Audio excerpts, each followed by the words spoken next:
Binuwag ni Pangulong Bongbong Marcos ang Presidential Anti-Corruption Commission o PACC.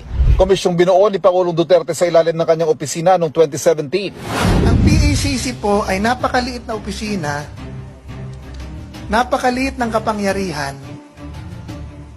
pero ang puso para lumaban sa korupsyon sa pangunguna ng Pangulong Duterte, buwis buhay po kami noon. Kaya ang lahat po ng government official noon talagang takot mahuli sa korupsyon.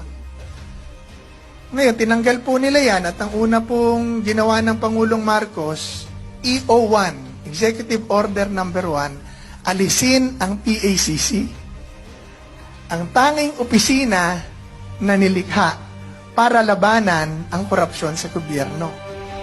3 years later, ngayon nakikita natin, lahat po ng mga programang inilagay ng Pangulong Duterte noon laban sa droga, korupsyon, red tape, kriminalidad, na kanilang inalis or binago ang humahabol sa kanila ngayon.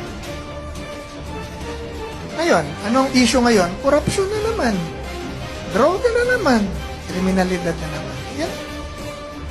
Insurgency.